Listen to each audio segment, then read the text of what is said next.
upgrading the skills of our staff to paper qualification, degree awarded. So the emphasis is not really on acquiring skills to better your production, is acquiring paper qualification, additional paper qualification, which I also want you to look at while you have the mic. Thank you, Ajia. Training is very important. You mentioned FRCN training school. You mentioned NTA training school in Jos. Many of the veterans went through those schools. And again, they can tell you that they helped their careers. Today, we have so many radio stations, so many television stations. Individually, I believe every station also, they go through those training. I saw a guy when I was coming up, he used to work for BBC. He trains. Arrow. God bless you, ma'am. He's always putting training up, Yes. even to the extent of training the trainers. Because the trainers also, they needed to be trained because of technology. As we all hear, technology is going in such a fast manner that we cannot cope if you don't get trained. You just find out that your production is not as nice as somebody that is well trained. So I would like to conclude by saying training is very, very important. Okay, so I'll just pick up from where you stopped talking about training. When we talk about training, we cannot overemphasize the need to continuously train our staff, technicians and operators, because at every point in time, there is one new technology or something coming up, and you definitely have to stay up to date. But now this is the part where I get to talk to the government, because there is need to provide, again, I know that subsidy is not sustainable. It is not. When we're talking media sustainability, it is not sustainable. But having to provide some kind of subsidy or incentives to support broadcast stations. Since COVID happened, a lot of broadcast stations are still suffering. The adverts are not coming forth. You have to pay staff members. You have to ensure the good servicing of your equipment, the operators and everything. So how many stations are actually thinking, oh, to train my staff? But if you do not train them, it would reflect in the output of what you give out. And a brand is only known by the quality of the work that they do. So at every point in time, every media owner needs to think about this. It's not just enough that I have people working for me. Every single day, I do the same routine. I come here. How am I impacting the life of this staff? How is this person going back to actually impact the lives of other people around them? So these are the issues that we need to actually look at. The subsidy incentives, yes, they're not long-term, but we can still do something with it. I feel like if broadcast stations are held to some kind of accountability, say, I give you this sum of money, this grant, and within a 3-year plan, you have to do this and this with specific timelines attached to them. When you know that you've signed some kind of MOU or something that says if within 3 years you're not able to do the switch properly or you cannot achieve this and this, you have to refund. I feel like a lot of people will take it. But again, Nigerians, you never can tell. Sometimes they won't take it when you know that there's a condition to it. Some Nigerians will not take it. But at every point in time, we have to remind ourselves of the why. A lot of countries, they've gone far ahead. You go to other countries sometimes, they take you around their studio and I'm like, you have this. And I'm almost looking like I'm coming from a cave or something. Like you can actually have your program right on air, and you people from different regions within the country can actually have it. Yes, I know that a lot of media stations were having to make that shift using social media, using YouTube and what have you, but how many people? And how many people in these rural communities have access to good internet? Yeah, exactly. Then the cost of, I think we also need to speak to our telco companies as well. Because when you look at the cost of this, how many people can afford it? How many people can comfortably sustain running on technology or internet the whole day? Just because I want to listen to your program, just because I want to subscribe to this. It's not sustainable. Then one more point before one more thing I wanted to say is this. Talking about the need to engage the citizens on what you want to do for them. In Nigeria, I think we have a culture of coming from top to bottom. We don't engage people. If you want to do something for me, tell me why I need it, what this will do for me, how it benefits me. But if you come today and say, I want to teach you how to use this and this, you'll come and teach me and you will leave and I will go back to my primitive ways. But if we begin to engage people on why they should actually come on board, I feel like people will see a lot of reasons in it. Thank you very much. We want to move forward. What will be the way forward? What will you say to MBC, the drivers of the DSO project, so that we will make some progress and make sure that every Nigerian, emphasis, every Nigerian gets served as it should? Thank you. I think just like I have said earlier on, there seems to be some gaps in the policy in the first place. And from the time when the DSO was initiated to this time, there are so many changes in technology, and of course, so many areas. So there is the need for policy reformation. We need to go back to the drawing board, and we also need to carry all those stakeholders that I was talking about. First, talking about government, the broadcasters, talking about the manufacturers, content producers, and of course, the general public, just like the last speaker talked about.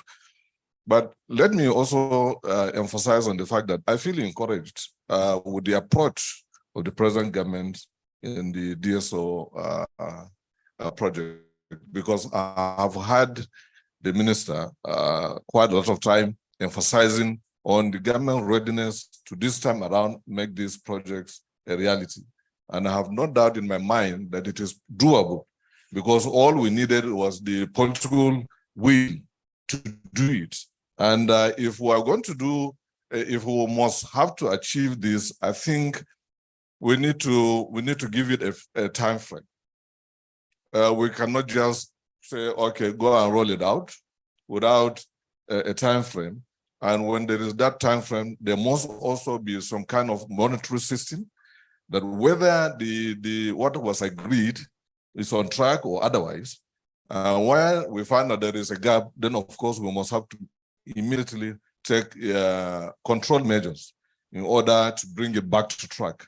These are some of the things that we need to make in order to make this project successful. But I have no doubt in my mind, honestly speaking, I haven't had the minister and also the approach of government in so many areas that this time around is going to be real.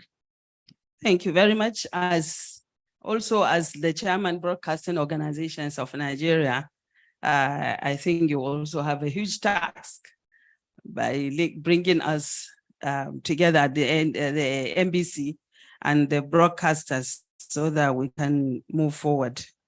Kenny. Yes, ma'am. We are talking about the current situation broadcasting industry is facing in Nigeria. Very difficult times. And when we are talking about delivery of digital services, you need to go through a technology, which makes audience measurement very easy. But again, you have multiple sources. Some are on the DSTV, GoTV, Star Times, and other kinds of the free-to-air TV. So how do you make it easier for every Nigerian to access this service? Thank you, Ajia. On DSTV in Nigeria, the amount of active subscribers, 6 million. I'll say that again. I don't work for them, but they are here, they can confirm. Active subscribers of DSTV in Nigeria, not up to 7 million. What is the population of Nigeria? Like I said earlier, 200 million. And DSTV has Star Times, all of that. And again, we are saying, and you pay 28,000, 24,000 a month. And we say, this one, you don't pay 20,000, you don't pay 5,000, you pay 1,500, you pay 2,000 naira for a whole year. which is just like you watching your regular NTA. NTA used to broadcast 40 million people. And again, I know it's more than that for now. But this platform will broadcast to 100 million people. And we say we want to have universal penetration of signals to Nigerians. SES was here, it's still here. They have covered Nigeria with satellite signals all over Nigeria, which means if you are in a village in Maiduguri, you'll be able to watch NTA network news, you'll be able to watch all the channels on the platform. How much are you paying? 1,500, 2,000 per year. That was the spirit in 2016. And 2016, it was launched by the then Minister for Information, Alhaji Lai Mohammed. They came to Lagos to be able to see a lot of people. They launched in Lagos. And people in Lagos, they are not watching it. It's already on air. As we speak, the signal is here at the Marriott. But nobody's watching because they are not told, which means NBC will need to re-coordinate. I hate to say this on NBC platform. Make sure no hurt me. I say this with due sense of respect. They need to reconfigure, put vitamins into every segment that is managing this platform. Nigerians, they want to have it. But if they don't have access, they cannot get it. I'll give an example. My set-top box got expired.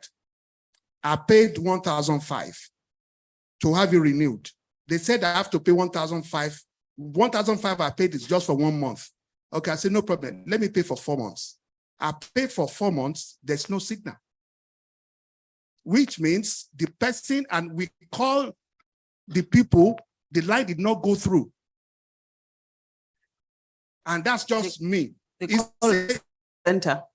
call enter, but nobody talking. I'm saying this because I'm the one that made the call. Not that I asked somebody to call. Right now, I'd made the call 2 weeks ago. And up to today, it is no signal. What about if the thing is totally accepted by all? Is that the headache every Nigerian will go through? If you call DSTV or MultiChoice or Star Times, they will answer you one on time. What is the problem? I can't see Super Sport. Hold on 1 second. Let me see what I can do. Or I will call you back. Put it on channel 153. The next 5 minutes, you will see the signal. But this time around, the DSO platform needs a real reconfiguration. Thank you very much. Esther? Okay, so I will take it from this angle. As broadcasters, one of the core responsibility that we have is actually to educate people, and we need to keep talking. We need to keep doing that. Like you have explained, talking about maintenance, accessibility, and all of that, we're not there yet whereby people actually take certain things seriously. And sometimes having to interact with people, I sometimes say that Nigerians are not necessarily serious people sometimes. Yes, pardon me when I say that, because you see somebody who has taken up a job, you have been engaged to do certain things, but you see the nonchalance at which they take on things because nobody would ask you. Then when you have a boss who's trying to follow up, you just tag the person the bad guy. I'm fine with the bad guy, though, it's fine, yeah. If it's going to bring some kind of sanity in the system, then yes, we have to do it. Sometimes government rolls out certain policies and we say they're harsh. Oh yes, because of the kind of people that we are. Over time, we've seen that when we give people delivery to actually let this thing just go, let's see how it will pan out, nothing will come back. I mean, we're talking 2016 to 2023, that's a long time. If we were to be in some other countries, we'll be recording success stories, people wanting to get involved, content creators from rural communities wanting to be involved. But way forward, what do? We need to come together as broadcasters, the bodies coming together, even the academic sector as well. Let's have professors of journalism. Let's come together. Let's talk about it.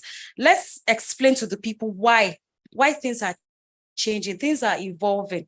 Let's encourage, yes, I'll talk about the children. Let's encourage our children and you to actually delve more into technology. There's so many things that we can do. We don't have to wait until we have people No shades to foreigners in the room. Yes, we're one. But I'm saying that we don't have to wait for people to always come into the country. It's actually good to go out and see how it's been done in other places. But when we go out and come back, how do we implement them? Do we always just want to go and come back and just say, oh, I went to see, what are we doing? The difference has to start with us. So when we're having next conversations, we're having Africast again, let's talk about the success that we've made, not way forward again. Thank you very much. And I think you have more to add? Or we'll conclude from here? Science? Okay. All right. Okay. Okay. This is kickstarting discussions around the DSO project. We are all critical stakeholders. And I believe these are some of the issues that bother the stakeholders in the project. And I hope, like I said earlier, that these are things that will be considered while reviewing, because the minister and the new DG promise to look at the project again and see how they can key in. Yesterday I saw former DG Emeka Imba. We have had series of discussions with him when the whole thing was on the table. And there were a lot of proposals to engage independent content producers, you know, and again, when Cow was there. But I wonder over time, as where did we miss it? There was absence of engagement with the stakeholders, especially broadcasters by the NBC, I'm sorry.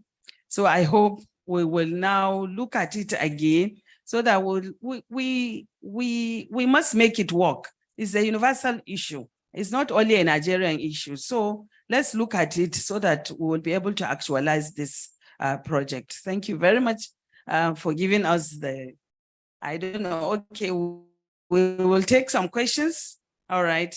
The lady behind, you raise your hand first, and then you, sir, and 3. We have 3 here, so we'll add. So the panelists will answer. I don't need to.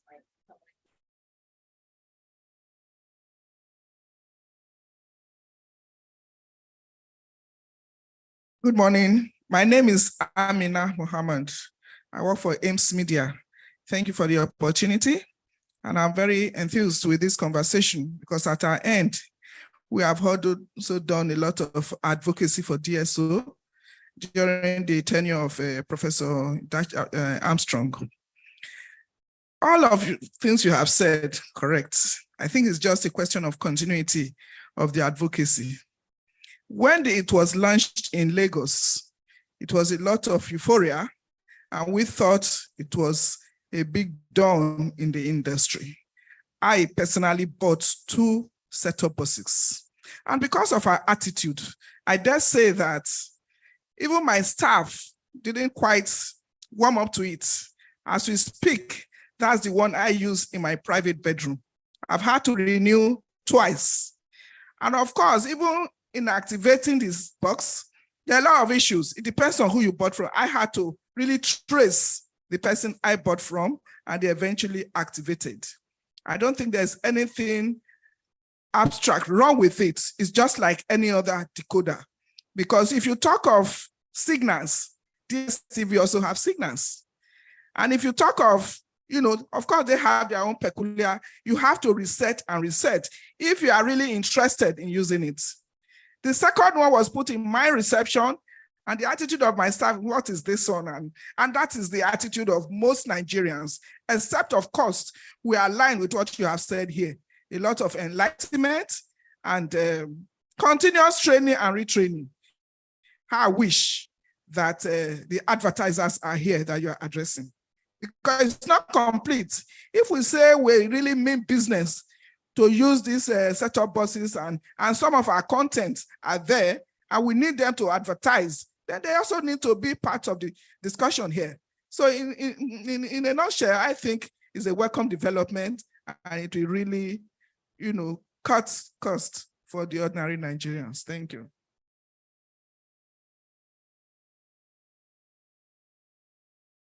I'm Professor Emeritus Gerard Igor. I have answers to all the issues raised here. Because I have written on this, I have spoken on this at earlier Africast editions, and I am going to renew them.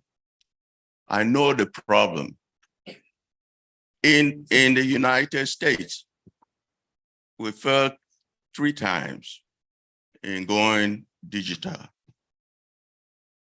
So what happened? In the end, there was a law. Congress passed a law that on this date, the country in total must go digital. Otherwise, they'll take the government to court. And that was under Obama. In this country, we keep on talking about policy. It's not policy issue. It is a constitutional issue. If the government is serious, they have to take this to Congress to make a law that by the 15th of December this year, Nigeria must go total digital. How can we do that? Because it is now a constitutional issue, which the power has been passed down to NBC. They will then know how to pursue that and achieve it. You have mentioned a name here. If this conference was being held somewhere else, I would have gone ahead and mentioned that name and spoken very highly critical of the name. Some DGs had to leave their positions because of money that was allocated to the project. A lot of money. But you all know Nigerians, they love money so that they can do nothing with it. The digital boxes are just a step towards achieving what we want. When you buy that digital box, even if you have a black and white TV, if it's made 10 years ago, you can still pick up the signals, but you're not watching digital television. I'll use this term again. It's like I'm eating steak and you are eating pomo, and you think that you are eating the same type of meat with me. No, you're not. I'm eating steak, you are eating pomo. All right? At this time, we should not allow Nigerians to be eating pomo and going through digital broadcasting. There are so many models. We can go straight to satellite and every Nigerian can pick the signals up. It has been done in other countries. Nigeria can do it if we are serious. And it starts with making a law that on this date, Nigeria must go digital.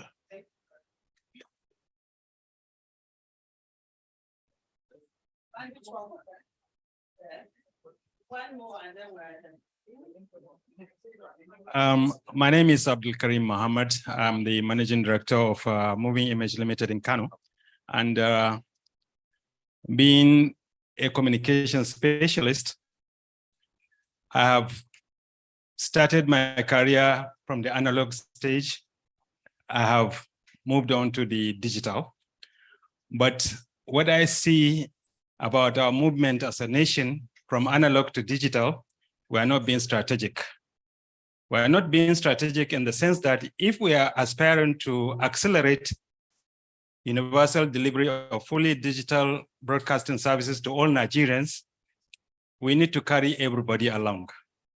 And I think we are missing it because this migration has opportunities, and the opportunities spreads across the stakeholder groups. And none of the stakeholder group is actually taken along in the process. And I think that is the deficiency that we must have to deal with if the new management of NBC is going to move us forward. Thank you.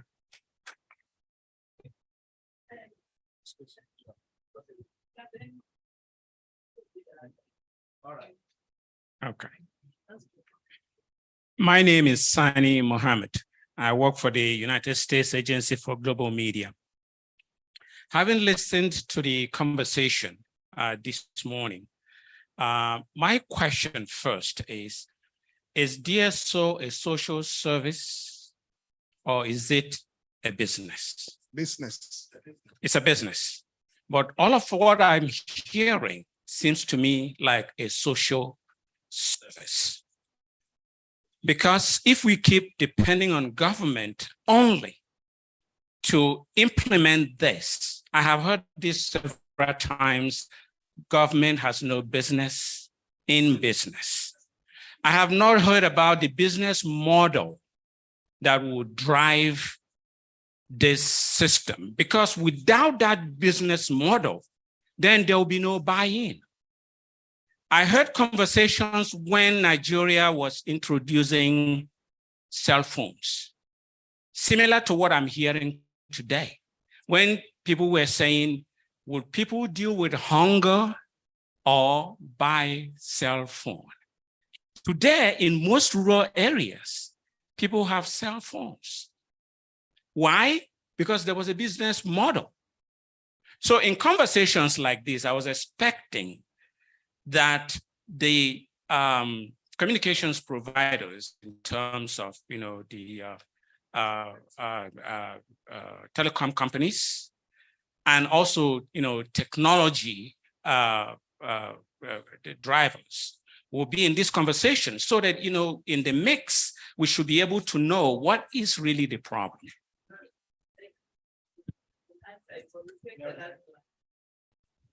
Okay, thank you very much, Madam Chairman, other panelists, and members of this Congress. My name is Niekan Omana. I like to say clearly that this DSO issue is too much talk and less work.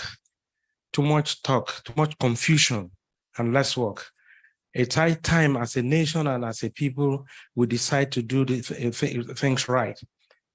I've been involved in these discussions. I was in the Committee of Information in the National Assembly, and we've engaged with NBC and relevant stakeholders on these issues several times. The issues of legislation, yes, I agree. Some of these things have been proposed, and of course, we're not able to actually get them embedded and see them through. Processes, commitments, and proper alignment of duties. There's internal wrangling, internal competition for who gets what. The confusion for money and the greed within the process is what is killing this whole thing. We know what the issues are. Some of them, we are scratching these things and not hitting the nail. From the ministry, issues. From inside NBC, issues. From the service providers, issues. So if we use the telecoms model, it will work. But as it is now, if we don't have the right processes and show sincerity and then align services and allow people know what they ought to do and what they ought to get and who gets what and who is paid what, we will live in this confusion until we come back to the next Africa. Thank you. Okay. All right. Okay. I will be talking from the last speaker. The last speaker spoke about legislation. The speaker before the last, the American professor, also talked about law. The US media guy said that, is it business or is it a social service? All is the same. I will explain. The organization responsible coordinating broadcasting in Nigeria is NBC. And again, NBC gives licenses to private, to national, to state as broadcast media. They are the coordinator of the entire process. DSO has no law. Like he rightfully said, there's no law. As of 2016, there's no law. I'm on NBC platform. I'm saying that with deep sense of respect. Until there's law, like he rightfully said, that is when the whole thing will be able to get to the highest level. The way they're managing it they need to reconfigure so that it can still be managed before the law comes through. We all know the procedure. We know the process, getting laws from a National Assembly. Even the new broadcast law, the president has to sign for a radio station license to be given, which I felt is an insult on NBC, on Nigerians. The licensing fees, licensing should be given to the authority that regulates. You don't need to go to Aso Rock to get approval, but that's part of amendments of the law. Trust me, it's a business, not a social service, because I don't work for NTA and I don't work for Kano State Broadcasting Corporation. I work independently for an independent stations. So I guess that will answer that question. And again, sir, there's no law. The NBC is working towards getting a law that will be able to make everything perfect. Meanwhile, they are working in the interest of Nigerians. We cannot put them down. We can only encourage them. That it's good for them to hear us so that they can be encouraged in getting to a higher level before the law gets to them. I hope that answers the question. Yeah. Thank you very much for giving us the opportunity. Thank you also. Thank you, the panelists. This is where we close this session for the next session. Thank you for giving us the opportunity and thank you for listening to us.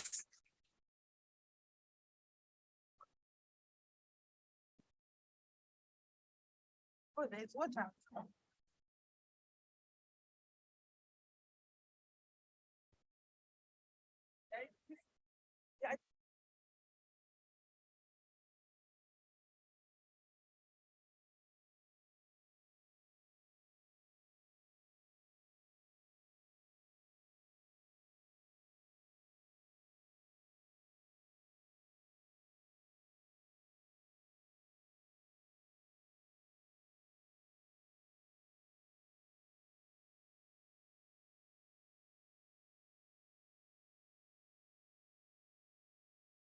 Please, I think they deserve another round of applause.